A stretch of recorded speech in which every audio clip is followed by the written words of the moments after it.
துணை அமைச்சர் பிரதீப் அவர்கள், பாரதியன் அவர்கள், மகேந்திரன் அவர்கள் மற்றும் மாநகர துணை அமைப்பாளர் சங்கநாராயணன், செல்வி, பிரவீன் அவர்களும் வரவேற்று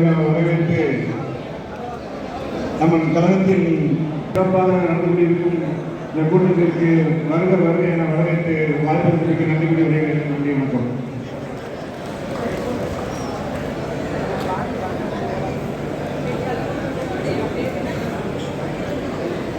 நம்முடைய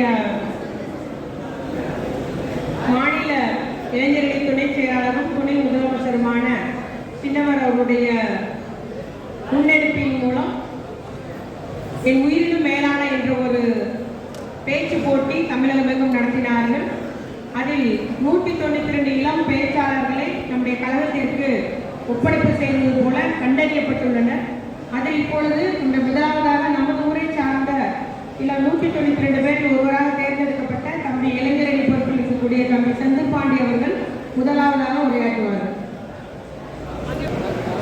மானமும் அறிவும் மனிதனுக்கு அழகு என்ற திராவிட முன்னேற்ற கழகத்தின்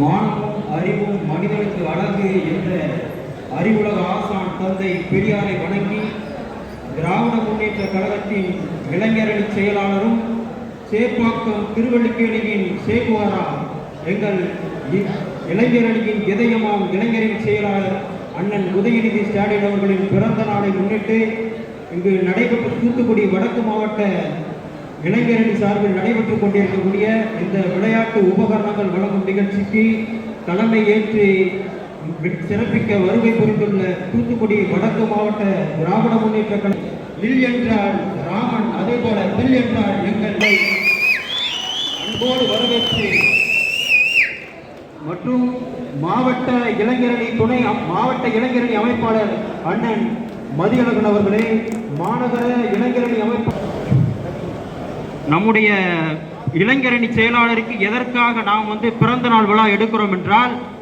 எங்களை போன்ற 182 பேச்சாளர்கள், இளம் பேச்சாளர்களை அடையாளம் கண்டு அவர்களுக்கு சமூக பாசறையிலேயே பட்டறை தீட்டப்பட்ட எங்கள் இளைஞரணி செயலாளருக்காக இந்த பிறந்த நாள் விழா எடுக்கிறோம். என்ன செய்தியில் பார்த்தோம்னா, சமூக நலன் மற்றும் மகளிர் உரிமைத்துறை சென்னையில் செயலாக்கப்பட்டு கொண்டிருக்கிறது. அந்த துறையுடைய மைய நோக்கம் எந்த விதமான பெண்களும் பாதிப்புகளுக்கு உள்ளாகிவிடக் கூடாது என்பதற்காக அந்த துறை செயல்படுகிறது. அண்மையில் அந்த துறையில் காலி பணியிடங்கள் ஏற்பட்டுள்ளதாகவும் அந்த காலி பணியிடங்களை நிரப்ப அரசு கோரிக்கை வைக்கிறது.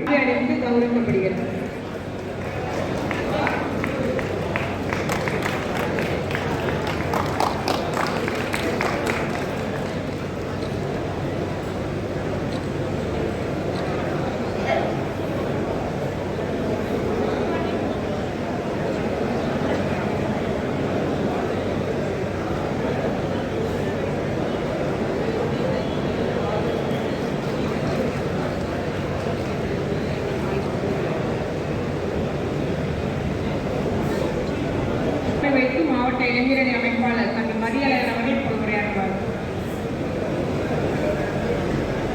தூத்துக்குடி வடக்கு மாவட்ட இளைஞரணி சார்பில்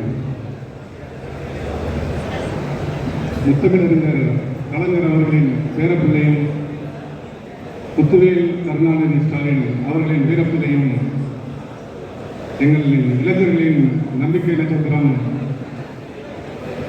தமிழ்நாடு அரசின் துணை முதலமைச்சர் மாண்புமிகு அண்ணன் உதயநிதி ஸ்டாலின் அவர்களின் பிறந்த நாளை முன்னிட்டு இந்த நலத்திட்ட உதவிகளை சிறப்பாக ஏற்பாடு செய்து கொடுத்திருக்கும் தூத்துக்குடி மாவட்டத்திலிருந்து மட்டும் கிட்டத்தட்ட ஒரு 10 இளம் பேச்சாளர்கள் தேர்வாயிருக்கிறார்கள். அதில் தலை சிறந்த பேச்சாளராக நம்ம மாவட்டத்திலிருந்து உருவாக்கிற தம்பி சஞ்சய் அவர்களே, தம்பி செஞ்சூர் பாண்டி அவர்களே, அதே போல மாவட்ட தொண்டரணி அமைப்பாளரான TKS ரமேஷ் அவர்களே, அவருடைய பிறந்த நாளை முன்னிட்டு நம்முடைய கழக இளைஞரணி செயலாளர் அவர்கள் எந்த நிகழ்ச்சி வச்சாலும் அது ஆடம்பரமாக ஆட்டம் பாட்டம் ஒரு ரேடியோ போட்டோம் அப்படின்ற மாதிரி இருக்கக்கூடாது. அது நலத்திட்ட உதவி வழங்கக்கூடியதாக இருக்கும். கட்டாயம் யாருக்கோ பலம் தரக்கூடியதாக இருக்க வேண்டும் என்று மிகவும் உறுதியோடு கட்டளையிட்டிருந்தார் அவருடைய இளைஞரணி அமைப்பு உள்ளிட்ட அத்துணை பேர்களுக்கும். அதே போல அந்த நடவடிக்கை எல்லாருமே பின்பற்றி வருகிறார்கள். இப்போ நாளைய தினத்திலே பகுதி சார்பில் முதியோர் இல்லங்களுக்கும் பல்வேறு பொறுப்புகள் வழங்கும் ஒரு நிகழ்ச்சியை நலத்திட்ட உதவி வழங்கும் நிகழ்ச்சியை நம்முடைய பகுதியில் வைத்துள்ளார். இவ்வாறு ஒவ்வொருவரும் யாருனாலும் எங்கனாலும் கொண்டாடலன்ற என்ற முறையில் அந்தந்த அமைப்பு கேட்காறுவாறு வட்டக்கழகம் முதல் அத்துணை அமைப்புகளிலும் நம்முடைய திராவிட முன்னேற்ற கழக இளைஞரணி செயலாளர் துணை முதலமைச்சருடைய பிறந்த நாளை நல்ல முறையில் நலத்திட்ட உதவி வழங்கும் நிகழ்ச்சியாக வடக்கு மாவட்டம் முன்னெடுத்து வருகிறது என்பதை நான் இங்கு கூறிக்கொள்ள விரும்புகிறேன். ஒரு காலத்தில் நம்ம கழுத்தில் துண்டு போட முடியாது. துண்டு போட்டு எங்கேயாவது இருந்தனா சிலர் ஆதிக்க வெறி பிடித்தவங்க வந்தால் நம்ம இடுப்பில் துண்டு கட்டணும். என்ன உனக்கு என்ன தோளில் துண்டுன்னு கேட்க ஒரு காரியம் ஒடுக்கின ஒரு காலம் இருந்தது. காலில் செருப்பு அடையக்கூடாது. யாரையா கண்டுவிட்டாலோ இல்லை அந்த தெருவை கிராஸ் பண்ணால் கையில் செருப்பை தூக்கிட்டு போகணும்.